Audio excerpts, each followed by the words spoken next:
Mpenzi mtazamaji, ili kuwa wa kwanza kupata matukio, tafadhali bonyeza kitufe cha subscribe kama mshale unavyokuonyesha. Yes. Na mtazamaji wa Chawamata TV, tunazungumza tukiwa mkoa wa Pwani, Mlandizi hapa mtazamaji. Tumefika kambi hapa kuweza kuzungumza na madereva wa malori, na kumbuka Chawamata TV tupo kwa ajili ya wafanyakazi wa malori Tanzania. Hususan tunazungumza na madereva kuweza kupata changamoto zao wanazozipata. Na tumefika hapa mtazamaji tukiwa kwenye safari ya kuelekea Songea. Na hapa tumekutana, kuna foleni moja sana mtazamaji, kama unavyoweza kuona. Kuna foleni moja kubwa kutoka Mlandizi kuelekea JKT Ruvu. Na hapa tunazungumza na madereva watuambie wao wanapata changamoto gani katika barabara wanapokuwa wakisafiri. Tutaenda kuzungumza nao watuambie foleni hii inawaathiri kiasi gani, inawaathiri kivipi katika majukumu yao ya kila siku. Nazungumza nikiwa barabarani kabisa, ni mkoa wa Pwani mtazamaji, tupo Mlandizi. Hapa katikati tunazungumza, tutaenda kuzungumza na madereva kuweza kupata mawili matatu kutokana na hii foleni ambayo wamekaa takriban masaa mangapi, wamekaa kwa muda gani, na foleni hii inawaathiri vipi. Ungana nasi, kumbuka hii ni Chawamata TV. Yes mtazamaji, tupo bado tumekita kambi katika mkoa wa Pwani Mlandizi. Kikubwa ni kuweza kupata mawili matatu kutoka kwa madereva hawa ambao wapo kwenye foleni ambayo ni ndefu na imechukua muda wao mwingi katika maeneo haya. Ndugu yangu, habari ya mchana? Habari ya mchana ni salama. Namshukuru Mwenyezi Mungu. Naam. Wanakuita nani kwa majina? Wanaita Cyprian Mkonyi. Naendesha malori ya kutokea Dar es Salaam kuelekea Kongo.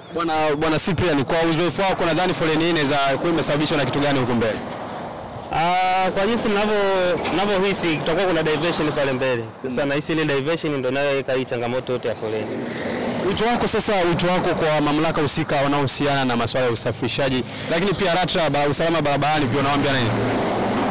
Kichangia wote hao usalama barabarani, LATRA, TANROADS pia wafanye tu juhudi za kuweza kumaliza ile changamoto pale ili tuepukane na hii foleni. Inatutesa sana. Madereva wenzako pia unawaambiaje? Nilikuwa vumilivu. Ndio changamoto ishatokea, kama ituvumilie tu na hisi itaisha.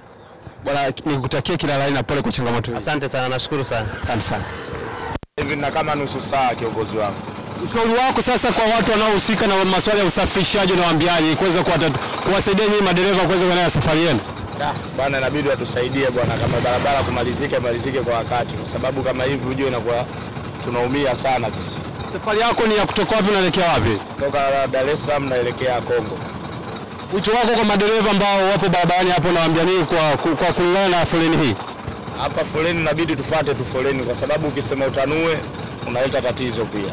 Bwana, nikutakia kila la heri na pole na changamoto hii. Asante sana. Asante. Tafuta madereva wengine kuweza kuzungumza nao, kuweza kutuambia wao foleni hii inawaathiri vipi katika utendaji kazi wao wa kila siku. Ngoja tuone kama tunaweza tukazungumza na huyu hapa. Mheshimiwa, shikamoo. Bwana, mambo vipi? Pole sana mzee wangu. Bwana, hii ni Chawamata TV. Tunazungumza na nyinyi madereva kuweza kupata kero zenu kutokana na foleni hii. Majina yako kwanza unaitwa nani? Mimi naitwa Kabadi Abdara. Kabadi Abdara, safari za wapi kuelekea wapi? Naenda Kongo. Kutoka Dar es Salaam kwenda Kongo? Ndio. Bwana, changamoto hii ya foleni unaizungumziaje wewe? Ni kero kubwa, kwa sababu kama hivi napotezea ni plani. Sasa mtu anapanda Kalale Rwa wapi, na maana saizi tena hamna safari. Umeona Kwa mfano kama saizi bani kama hizi jamu labda masaa 3 4, sasa kuna nini tena? Foleni imekaa kwa muda gani tangu sasa? Hii saizi masaa 2 sasa. Kwa nini imeanza tangu asubuhi mpaka sasa hivi ukuta hapa? Ushauri wako sasa ni upi kwa mamlaka husika wanaohusiana na masuala ya usafirishaji? Angalia jinsi gani unaweza kaitatua, kama ni kutanua barabara au nadhani changamoto kubwa pale ni ile la fraud ile pale. Ile ndio inaleta shida ile. Ushauri wako sasa ni upi kwa serikali lakini pia kwa mamlaka ya usafirishaji Tanzania? Mimi nadhani waichukulie serious hili swala, kwa sababu kwa saizi yani hii barabara imekuwa iko busy sana, yani folenza hapa na pale ni yani kawaida, ndio tuseme tushachukulia kawaida yani. Umeona? Asante sana pole kwa changamoto hii. Asante sana.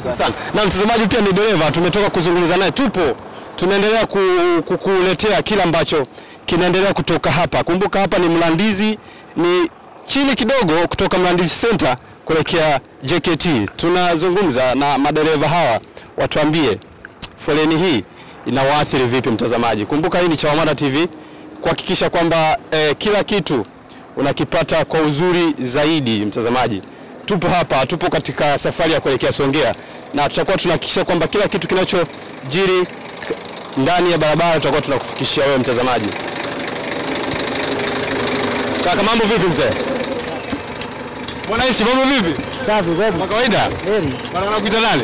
Naitwa Abdul Mboge. Abdul, vipi bana? Changamoto unaizungumziaje changamoto ya foleni hii hapa?